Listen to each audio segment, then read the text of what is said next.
আপনি একটা জিনিস দেখছেন আমাদের মধ্যে লোক যারা বলে আমি বাপের বেটা সাদ্দাম, কাউকে ভয় পাই না, জীবনও গীবত করি না, যা বলি সামনে বলি, বাপ হলে বাপ, বাপেরও ছাড়ি না।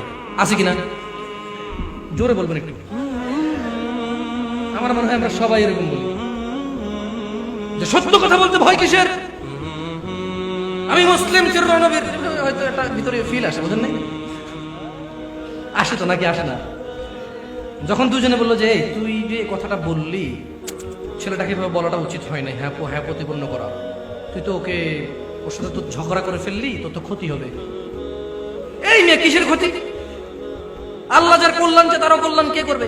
সে আমার কি ক্ষতি করতে পারে? হ্যাঁ, আমি সত্য কথা বাপরে ছাড়ি না, সে কি জিনিস বলি, রাইট? কিন্তু দেখেন আপনি যদি সূরা হুমাযা পড়েন আপনি জীবনে কথা বলবেন না, ওয়াল্লাহ আপনার মুখ দিয়ে কথা আসবেই না।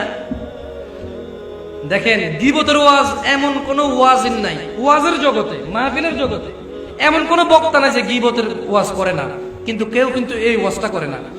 আমি এটা বললাম, আমি তখন তো ছোট, তখন আমি এই সূরাটা পড়েছি, আমি খুব অবাক। আর আজকে আমার বয়স 27 প্লাস, এখন পর্যন্ত আমি এই ওয়াজ শুনি নাই, গীবতের ওয়াজ শুনছি, কিন্তু এখানে গীবতের ওয়াজের ব্যাপারটা এখানে ক্লিয়ার আছে। কি? আউযু বিল্লাহি মিনাশ শাইতানির রাজীম। কারা কারা সূরাটা পারে? ওয়াইলুল লিকুল্লি হুমাযাতিল লুমাযা। এর অর্থ কি বলতে পারেন? কে কে হাত তোলো একটু।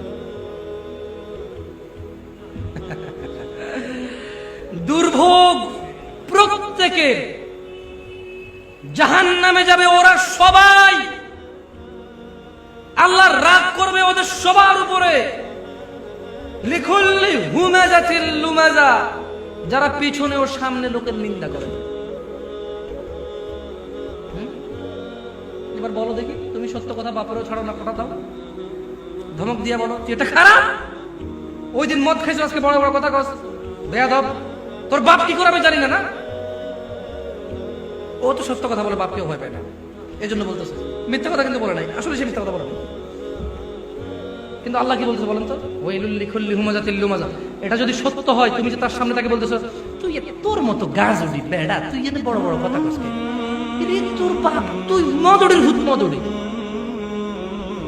সে কিন্তু মিথ্যা বলে নাই। এর বাপে মদ খাইতো, ছেলেটাও মদ খায়, এবং সে প্রাউড ফিল করে বলতেছে আর তোরা সব কাপুরুষ, বলতে পারলি না তো? আমি তো বললাম সত্য কথা বলতে আমি ভয় পাই না, সামনে বলে কি, আমি পিছনে বলে কি বোধ করি না।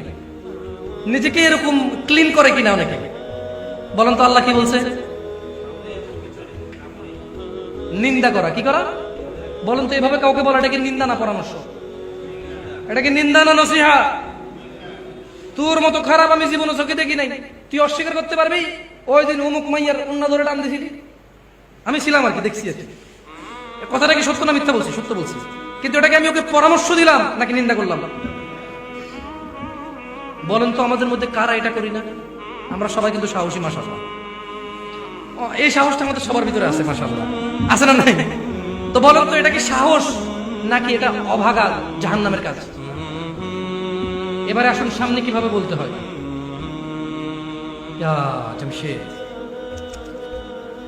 ভাই, তুমি এই কাজটা করো, আমার মনে হয় তুমি এটা থেকে বিরত হওয়া উচিত, আল্লাহ এগুলো অপছন্দ করে। জামশেদ তুমি আল্লাহকে ভয় করো, দেখো আমি জানি তুমি ও কাজটা করো, তুমি আমার সাথে অন্যায় করতেছো না, তোমার আর আল্লাহর ব্যাপার। তবে দেখো ক্বাল আল্লাহ, আল্লাহ এভাবে বলেছে, ক্বাল রাসূলুল্লাহ, নবী সাল্লাল্লাহু আলাইহি ওয়াসাল্লাম এভাবে বলেছে, এটা আল্লাহ পছন্দ করে না, যারা এটা করবে আল্লাহ তাদেরকে শাস্তি দেবে। এটা হলো পরামর্শ, এটা কি? এটা হলো নসিহা। কি? আর আগেরটা কি? তো বলেন তো আমরা সত্য কথা বলে কি নসিহত করি না নিন্দা করি? এই জান আপনাকে শুধু এই উদাহরণটা দিলাম। আল্লাহ আমাদেরকে বুঝার তৌফিক দান করুন। সাল্লাল্লাহু আলাইহি ওয়া সাল্লাম আলা নবিয়িনা মুহাম্মদ ওয়া আলা আলিহি ওয়া সাহবিহি ওয়া সাল্লাম আজমাইন। ওয়া তাবি'আহুম বি ইহসানিন ইলা ইয়াউমিদ্দিন।